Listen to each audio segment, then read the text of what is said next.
پھر ہم یہ نہیں چاہ رہے تھے کہ اس کو ہم کچھ کہیں جس سے یہ شرمندہ ہوں. یہ دوسرا.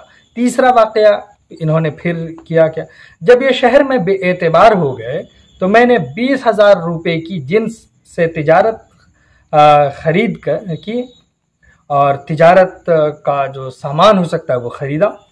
ایک قافلہ سوداگروں کا بخارے کو جاتا تھا، کہا بخارے کو، تو ان کے ساتھ کر دیا. غرض کے دونوں بھائیوں نے بخارے کی طرف کوچ کی. خواجہ کے دونوں بھائی بخارے پہنچے اور ایک قافلہ سوداگروں کے ساتھ 20,000 روپے کی جن سے تجارت لے کر. لیکن وہاں ایک بھائی نے جو جوئے خانے میں اپنا تمام مال ہار دیا اور جاروب کشی کرنے لگا، اور دوسرا بھائی بوزا فروش، یاد رکھیے گا سب، بوزا فروش کے لڑکے پر عاشق ہو کر سارا مال صرف کیا، خرچ کر دیا. اب بوزے خانے کی ٹہل کیا کرتا، وہاں پر رہا کرتا. وہاں سے بھی میں ان کو واپس لے کر آیا، اور واپس لاتے ہوئے ہم نے کیا کیا، مال تجارت جو ہے خریدے تاکہ یہ واپس پہنچے تو مال تجارت کریں. اور یہاں سے اس کا مطلب یہ ہے کہ یہ اہم ہے جو واقعہ ہے اب وہاں سے آتے ہوئے کا. بخارے سے واپس آتے ہوئے مال تجارت خرید کی. جب نیشاپور کے نزدیک آیا، جب وہاں پہنچے ہم، تو ایک گاؤں میں بمعال اسباب ان کو چھوڑ کر گھر آیا. بعد 2 دن کے مشہور کیا کہ میرے بھائی سفر سے آئے ہیں. ہم یہ بات لوگوں میں پھیلا دیے. کل استقبال کی خاطر جاؤں گا. صبح گرست اسی موزے کا میرے پاس آ کر فریاد کرنے لگا کہ تمہارے بھائیوں کے سبب ہمارے گھر لوٹے گئے، ڈاکو سب لوٹ لے گئے. دونوں کو گھر پھر واپس لائے اور ان کو نئے کپڑے دیے. اس طرح سے پھر رکھا کہ ایک پھر واقعہ 5واں یہ پیش آیا کہ 3 مہینے گزرے. غور کر کے ان کو اپنے ساتھ سفر میں لیا. پھر اب سوچا کہ نہیں، اب اپنے ساتھ ان کو سفر پر لے چلیں گے، تجارت کروائیں گے. وہاں منجھلا بھائی میری لونڈی پر عاشق ہوا، جو باندی تھی ان پر جو ہے یہ فریفتہ ہو گیا. دونوں نے صلاح مصلحت کر کے تجویز کی کہ اسے مار ڈالیں. اب ہمارے ہی یہ جان کے درپے ہو گئے، ہمیں ہی مارنے پر تل گئے. اور مجھے دریا میں ڈھکیل کر رونے دھونے لگا کہ ہمارا بھائی دریا میں ڈوبا. یہ کیا میرے ساتھ سلوک. پھر چھٹا واقعہ دیکھیے ہوا کہ دریا میں 7 دن اور رات یہی صورت گزری. 8ویں دن کنارے جا لگے. میری حالت خراب تھی. کسی طرح گرتا پڑتا جوں توں شہر پہنچا تو وہاں دونوں بھائی یعنی دونوں برادر حقیقی جو تھے، منجھلے نے تماچا مارا اور بڑے بھائی نے لات ماری. غرض دونوں نے مجھے خوب زد و کوب کیا، خوب خرد و خام کیا. وہاں ایک خلقت اکٹھی ہو گئی. اس نے میرا گناہ پوچھا. تب بھائیوں نے کہا کہ ہمارے بھائی کا نوکر تھا، سو اس کو دریا میں ڈال دیا اور مال اسباب سب لے لیا. حاکم کے پاس جا کر یہی بیان کیا. حاکم نے میرے سولی کا حکم دیا. اس شہر کے بادشاہ کو قلنج کی بیماری تھی. یہاں پر جیسے ہمیں سولی کا حکم دیا تو قلنج کی بیماری تھی اور علاج کسی طرح سے کارگر نہیں ہوتا تھا. اس سے کسی ایک بزرگ نے کہا تھا کہ بندیوں کو آزاد کرو، خیرات کرو وغیرہ وغیرہ. دوا سے دعا میں بڑا اثر ہوتا ہے، بڑا اثر ہے. یہ کوٹیشن یاد رکھیے گا. بادشاہی چیلے ادھر کو نکلے تھے، میری جان بخشی ہو گئی. ادھر کو نکلے تو دیکھا کہ یہ بھیڑ کیوں ہے. وہاں پر گئے، دیکھا کہ مجھے سولی دی جا رہی. انہوں نے روکا، پھر مجھے آزاد کرایا، میں آزاد ہو گیا. اس طرح سے یہ چھٹا واقعہ میرے ساتھ پیش آیا جو ان بھائیوں کی وجہ سے ہوا. اب 7واں واقعہ یہ پیش آتا ہے کہ یہ میرے بھائی پھر حاکم کے پاس گئے. دونوں بھائیوں اور کوتوال نے مجھے زندان سلیمان میں قید کر دیا. لیکن وہاں یعنی زندان سلیمان پہاڑ میں ایک غار تھا جہاں محبوس خود بخود مر جاتا ہے. تو دونوں بھائیوں نے پھر وہ حاکم کے پاس جا کر کہ ہمیں کہاں ڈلوا دیا؟ زندان سلیمان میں. تو وہ بھیانک غار میں ڈالا. اس کتے کی بدولت جان بچی. وہاں پر 6 مہینے گزارے. اس میں جیسے بھی کھانا پانی کا انتظام ہو سکا اس کتے کی وجہ سے ہو سکا. اب 8واں واقعہ یہ ہوتا ہے کہ جس نے اس کنویں سے نکالا وہ قتل پر آمادہ ہوا. بہت باتیں خوشامد کی اور جان بخشی ہوئی. جس نے نکالا ہے پھر اس نے اپنی کہانی میری کہانی سننے کے بعد کہی. جس نے نکالا ہے تو وہ سنیے کون؟ کنیا زیر باد کی راجا ہوں. ٹھیک ہے، زیر باد. زندان سلیمان میں قید گبرو جوان نام اس کا بہرامند ہے، وہ میرے پتا کے منتری کا بیٹا ہے۔ واقعہ سنیے، اس کے ساتھ جو زندان سلیمان میں 2 شخص اور ہیں ان کا واقعہ بتا رہا ہے جس نے اس کو نکالا ہے، تو اس سے اس کی شادی بھی ہوتی ہے، تو وہی دوسرا اس کا بھگنا ہے۔ کنیا اور بہرامند ایک دوسرے سے پیار کرتے تھے۔ یہ کنیا جو ہے سنا رہی ہے جو زیرباد کے راجا کی شہزادی ہے، تو وہ 2 مہینے تلک پیہم شبانہ چلے، ایک ولایت میں پہنچے۔ اب یہاں سے 10واں واقعہ ہوتا ہے کہ ایک ولایت میں پہنچے، وہاں سے چلنے کے بعد درمیان سرحد ملک زیرآباد اور سراندیپ تھی، ان کے ساتھ جو نکالا تھا اس کو یعنی کنیا، تو اس کے ساتھ وہ چلا، اور ان دونوں کے سرحد یعنی ملک زیرباد اور سراندیپ کے تھی، اس کا نقشہ کھینچا اور تعریف کی، غرض وہاں پر ایک حویلی خرید کر بدو باش مقرر کی، وہاں پر جو ہے حویلی خریدا اور وہاں پر ٹھہرا رہا۔ پھر اس بی بی سے موافق شرع محمدی کے نکاح کیا، وہاں پر تجارت کا ٹھاٹ پھیلا، وہاں پر ہم نے تجارت کیا اور وہاں پر ٹھاٹ پھیلا۔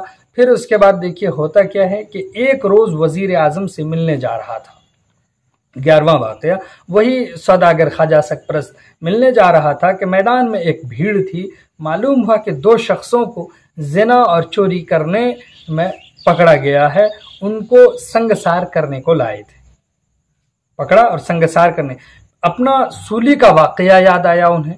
دراصل وہاں اس کے دونوں بھائی ہی تھے، وہ جن کو زنا اور سنگسار کرنے کے لیے لائے تھے، جو بھی چوری کرنے کے الزام میں اور زنا کے الزام میں، تو وہ جو تھے تو اس کے بھائی تھے۔ اس کے معاملات رفع دفع کے لیے دوڑ دھوپ انہوں نے کی، رشوتیں دی، حاکم نے مدعی کو بلوا کر 5000 روپے پر راضی کیا کہ دعویٰ خون کا معاف کرے، روپے دیے، خیر ایسی بلا سے مخلصی دلوائی اور اپنے پاس گھر ان کو لے کر آیا۔ تو یہ واقعہ ہوا۔ اس کے بعد دیکھیں، اگر دیکھیں تو 12واں واقعہ، اور پھر یہاں سے بھی کیا کیا کہ ان کو ایک مارنے کا منصوبہ ان دونوں بھائیوں نے بنایا۔ ایک روز دونوں نے ایران کو یاد کیا اور اداسی کی بات کہی کہ میں اداس ہوں، میں گھر جانا چاہتا ہوں۔ یہ بات خواجہ نے بیوی کو بتائی، جو ان کے ساتھ تھی ان کو بتائی، اور اس نے وہ پھر راضی ہوئی، اور وہاں سے پھر وہ چلتے ہیں۔ بیوی نے کہا پھر کچھ دغا کیا چاہتے ہیں، یہ تمہارے ساتھ دھوکے کریں گے، تمہاری جان کے دشمن ہیں، تم نے سانپ آستین میں پالے ہیں اور ان کی دوستی کا بھروسہ رکھتے ہو، جو جی چاہے سو کرو، لیکن موذیوں سے خبردار رہو۔ سفر کی تیاری کی اور وطن کے لیے روانہ ہوئے۔ منجلے بھائی کو ٹہلنے اور تفریح کی خواہش ہوئی تو قافلہ ایک جگہ ٹھہرا کر ایک دن کے لیے قیام کیا۔ سیر کو نکلے، چلے جا رہے تھے، کہیں کچھ نظر نہ آتا تھا مگر ایک میدان پرخار تھا۔ مجھے پیشاب لگا تو بیٹھ کر کرنے لگا اور پیچھے کوئی نہیں تھا، اور سیر کو ہم پیدل نکلے تھے تو پیچھے سے منجلے بھائی نے تلوار ماری کہ سر 2 پارا ہو گیا، 2 ٹکڑے ہو گئے، اور اپنی دانست کے مطابق یہ میرا کام تمام کر چکے تھے، یعنی وہ سمجھ رہے تھے کہ ہم نے ان کا خاتمہ کر دیا ہے، یہ مر گیا۔ میں اور میرا یہ سگ زخمی پڑا تھا وہیں پر، جس جگہ میں پڑا تھا ولایت سراندیپ کی سرحد تھی۔ اب دیکھیے ولایت سراندیپ کی سرحد تھی تو وہاں پر ہم زخمی پڑے ہوئے تھے، تو کہہ رہے ہیں کہ ایک شہر کے بادشاہ کی بیٹی قبول صورت اور صاحب ادھر آ نکلی جہاں ہم پڑے ہوئے تھے۔ اس نے میرا علاج معالجہ کروایا، لیکن میرے مسلمان ہونے کا علم ہوتے ہی وہ میری جان کی دشمن بن پڑی، اور وہ قبول صورت، وہ شہر کی شہزادی۔ تو شعر ہے کہ قابو میں ہو رہے میں تیرے، گو اب جیا تو پھر کیا، خنجر تلے کسوں نے ٹک دم لیا تو پھر کیا۔ یہ کہا یہاں پر اس مدت میں اس شہزادی سے پھر اس کی شادی ہو جاتی اور کئی سال رہے، اور وہ کیا ہوا کہ اس بندر کا حاکم بھی بنا، شاہ بندر کا یہ خواجہ حاکم بھی بنا اور وہاں رہا۔ اور اسی طرح سے 14واں واقعہ یہ پیش آیا کہ سوداگروں کا قافلہ 2 برس بعد ملک زیرباد سے اس بندر میں آیا، زیرباد سے 2 برس بعد قافلہ اس بندر میں آیا، اس میں میرے دونوں بھائی تھے۔ یہ دونوں بھائی جو آپ دیکھ رہے ہیں، یہ دونوں بھائی تھے، اس کو اپنے پاس میں نے رکھا، پھر مارنے کا انہوں نے منصوبہ کیا۔ ایک روز آدھی رات میرے سرہانے آ پہنچے، انہوں نے تلوار میان سے کھینچی، پہلے کتے کے بھونکنے پر یعنی انہوں نے بھونکا اور ان پر حملہ کیا،